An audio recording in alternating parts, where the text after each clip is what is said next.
Subscribe to my channel and click the bell icon.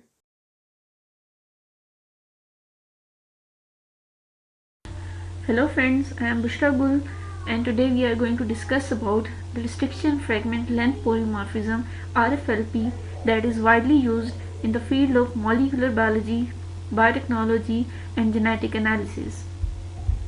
In the molecular genetic analysis, RFLP exploits variations in the homozygous or homologous DNA sequences known as polymorphism. It is used to distinguish individuals, populations, or species, or to pinpoint the location of the genes within a sequence. Although now largely obsolete due to emergence of inexpensive DNA sequencing techniques, RFLP was the first DNA profiling technique. RFLP was very important early tool in genome mapping, localization of genes for genetic disorders, determination of the risk factor for the diseases, and the paternity testing.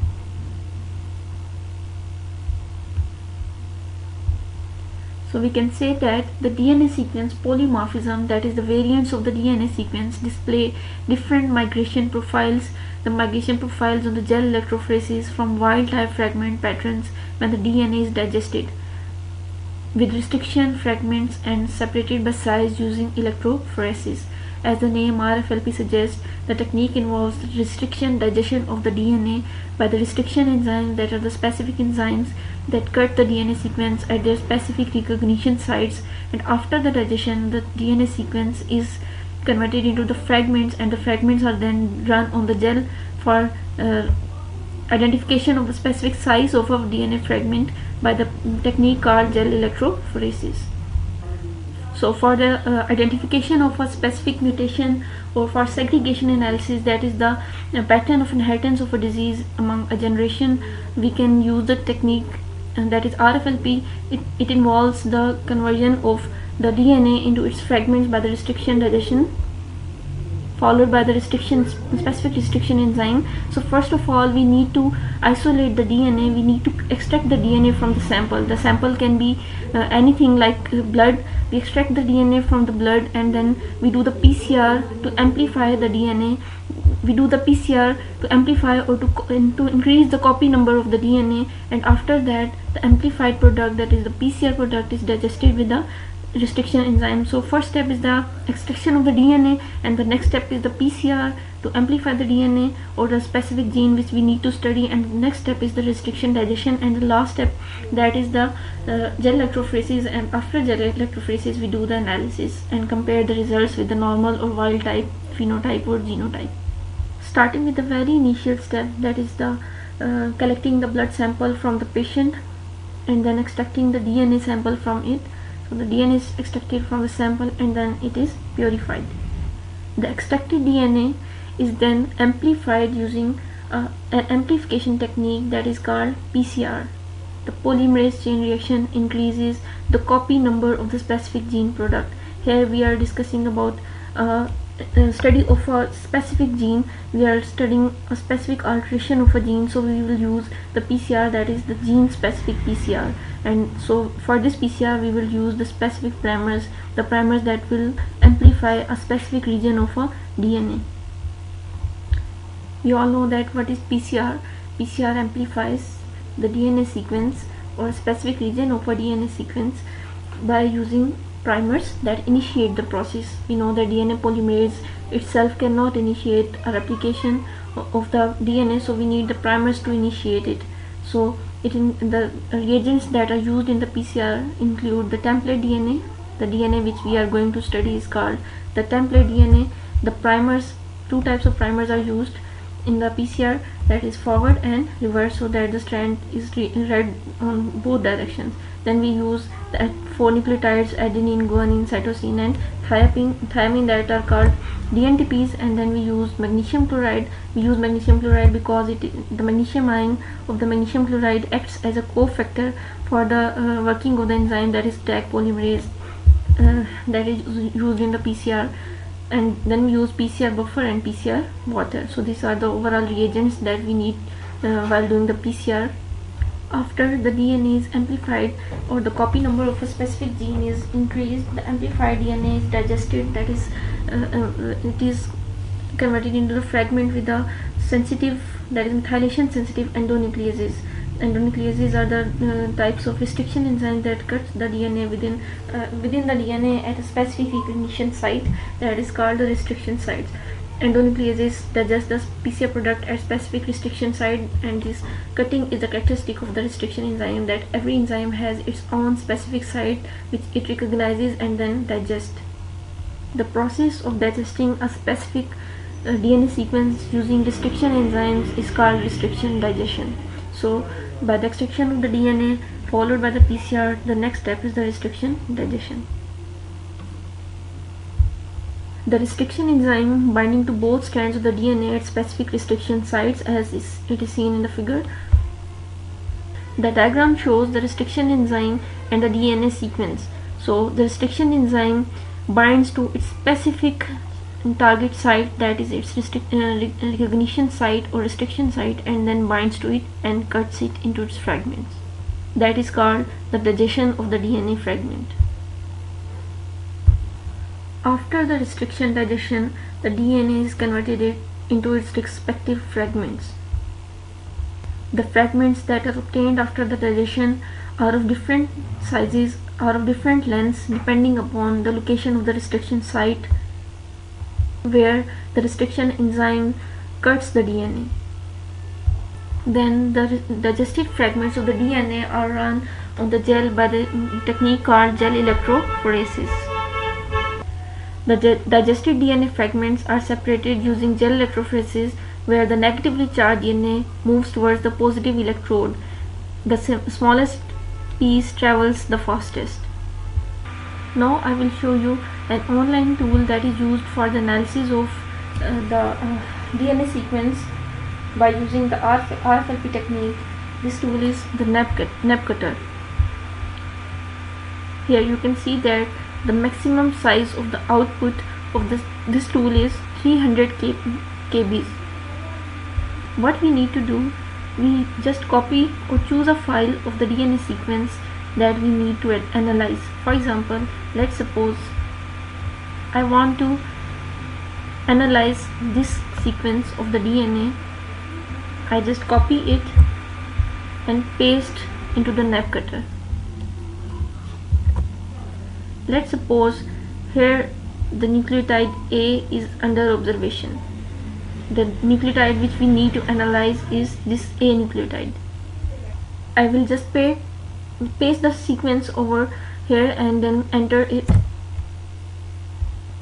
Here you can see the list of the restriction enzymes that can cut this specific sequence of the DNA.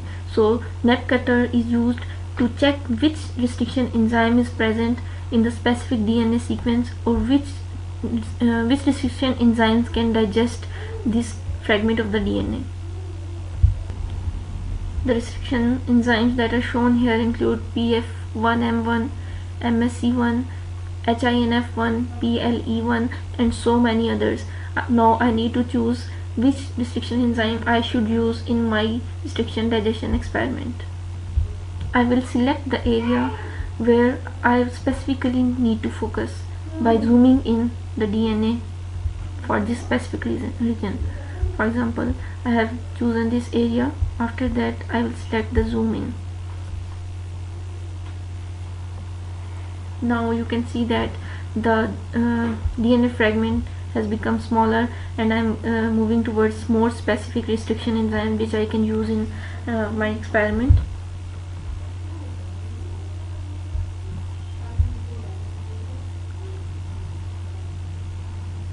Now by further zooming in, you can now read the sequence of the nucleotide also. The DNA sequence is now clear, and you can see that the number of restriction enzymes have become more visible here.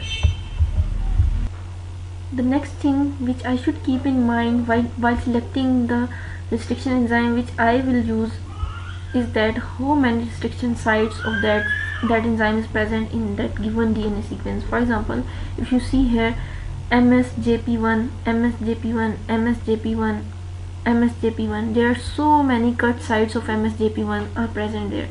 If you put the cursor over here, So you can see the red color line which showing its cut site, MSPJ1 cut site again.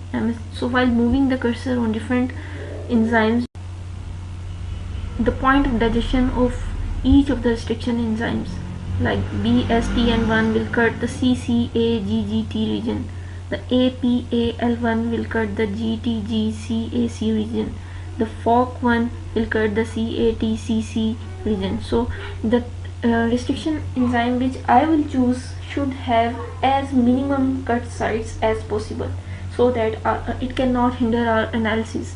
It will be easy to analyze the inheritance pattern, the mutation patterns, if the restriction enzyme will have as least possible restriction sites present in the given DNA sequence. So how can I analyze, how can I judge how many restriction enzyme of a specific enzyme are present in this sequence?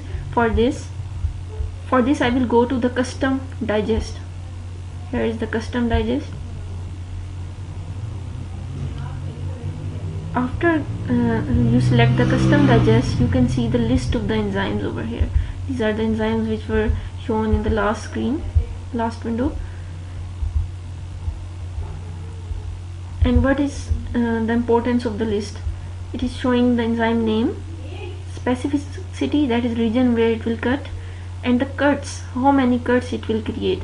So the enzyme that will create only one cut site or has only one cut site will be good for our selection. So let's suppose the enzyme ACI1 has one cut site, AHD1 has one cut site. I select the AHD1 over here and then pick the digest.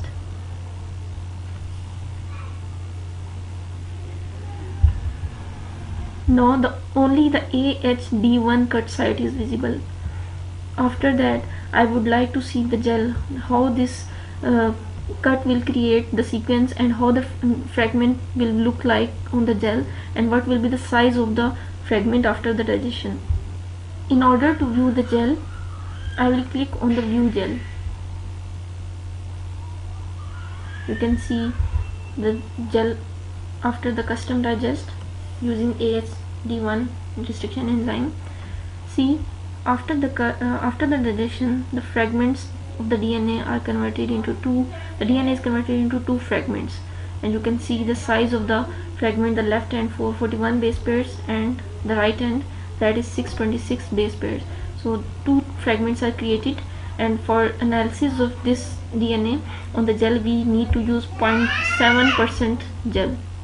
So by using the virtual NEP cutter digestion, the virtual RFLP, by using the NEP cutter we can see we can choose our restriction enzyme, which restriction enzyme we should use while digesting our specific DNA in the laboratory, and we can see how many percentage of the agarose we need to add while doing the gel electrophoresis, and we can also see the fragment size of the DNA that will be created after the digestion. So NEP cutter is very helpful for picking up the restriction enzyme, so that we can pick the restriction enzyme with only one cut site. What we need to do, we need to copy our DNA sequence by we can download the DNA sequence from Ensemble, and after copying the DNA, the region of the gene which we need to analyze, we can paste it over in the NEP cutter, and we will pick the specific restriction enzyme, and then we will view the gel, and after that we will be having so many things clear in our mind.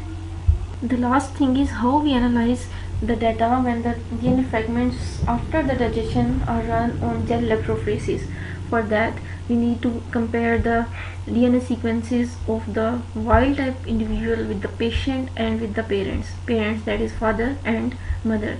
We know the type of inheritance, that is autosomal recessive inheritance. In autosomal recessive inheritance, the patient has both the alleles in the recessive form, while the parents of a recessive disease patient must be a carrier if they are not having the disease, because in case of recessive disorders there is no skip of generation, so the parents must be carrier. So we can say that in a recessive disorder, the parents of an affected individual must be a carrier. तो अगर parents career होंगे तो वो disease patient के अंदर आएगी. क्योंकि दोनों पेरेंट्स के पास एक ही allele affected और एक ही allele normal होगा, and the individual with one affected and one normal allele are called carrier. So let's suppose after the mutation the restriction enzyme of the DNA is there are two options. The restriction enzyme can be created after the mutation, that is in the patient there is a restriction site created of a specific enzyme, or the restriction site is deleted or removed after the mutation. There are two situations which we need to understand here, that either the restriction site is created or either the restriction site is removed after the mutation. So we need to identify the mutation by RFLP. We need to analyze the segregation of the disease, that is either the parents are a carrier or not, or the patient is having the deletion or addition, whatever the type of mutation it is present in both strands of the patient or not. So we need to do the RFLP or gel electrophoresis, and we should know that whether the restriction site is created or not. So how we can do that? We can do that by using the NAP cutter. NAP cutter will tell us whether the restriction site is present or not, as we have done with restriction with AHDD1. We can use any of the restriction enzyme and we can check whether the restriction site is created or it is deleted. Let's suppose the restriction site is created after the mutation. Please focus. Let's suppose the restriction site is created after the mutation. It means कि wild type में there is no restriction site of that particular restriction enzyme present. So in case of wild individual, for example, we run ladder to compare the size of the DNA with the control with the patient or the individual which are under study. So this is the 5 base pair sequence, and when we run the fragment after digestion of the wild type, it is also it is of 500 base pairs, means there is no digestion. You can see the single strand present over here. This single strand is showing that there in wild type, means in normal individual there is no cut, there is no digestion. For that particular restriction enzyme there is no restriction site present, but in the patient the DNA is converted into 2 fragments after the digestion, that is one of 300 base pairs and one of 200 base pairs, that two collectively make the 500 base pair sequence. So it means that both the strands of the DNA in patient are cut into 300 and 200 base pair. There is no normal base pair 500 base pair sequence present over here. But in the father or mother there are two types of DNA fragments. One strand of normal 500 base pairs and one strand is cut into 300 and 200 base pairs.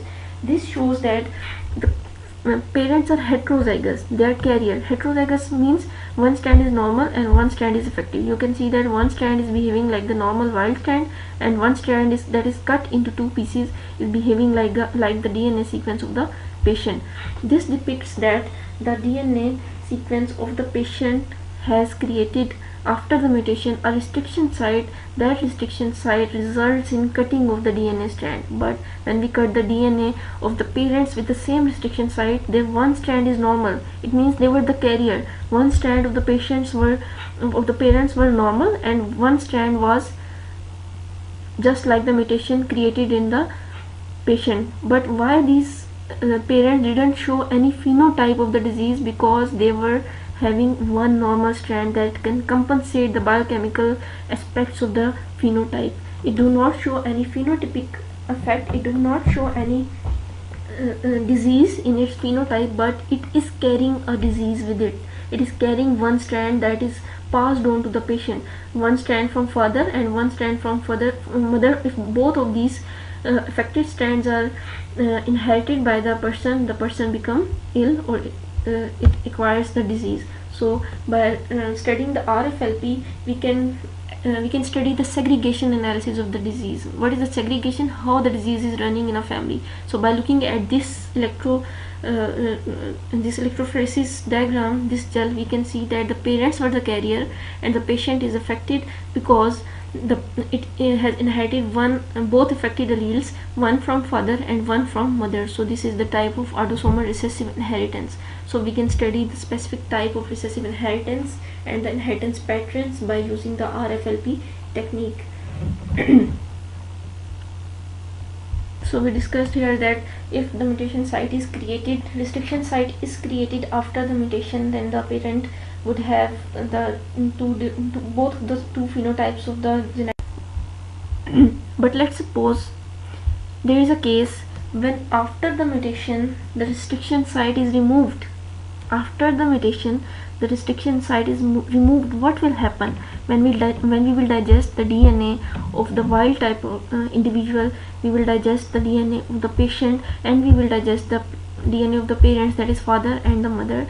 Then the situation will be opposite. What will happen now? In the wild type there was a restriction site, so the DNA was cut into 300 and 200 base pairs. But in the patient the restriction site is deleted now, so the restriction site is deleted as a result of mutation, and the DNA of the patient will not cut. It will be like the normal 500, not like the normal, but it will be the 500 base pair sequence without digestion, because the mutation resulted in removal of a particular restriction enzyme, and that resulted in the uncut of the DNA in the patient. And when we will see the parents, the father and the mother, the situation will be similar as previous, because one strand will be normal, this strand will be normal because this will cut into 200 and 300 base pairs, but this strand has a mutation, and as a result of the mutation the DNA fragment is now not cut by the digestion. We know that the sequencing techniques, that is the old Sanger, the conventional sequencing type, that is Sanger sequencing, or the more advanced NGS, whole exome, whole genome sequencing, can analyze the change in the DNA sequence, can analyze the mutation in the DNA sequence more easily, and it is now not now expensive as it was before. So the RFLP technique is replaced by some new techniques, but it is still used to distinguish individuals, populations or species, or to pinpoint the location of the gene within the sequence. Thank you.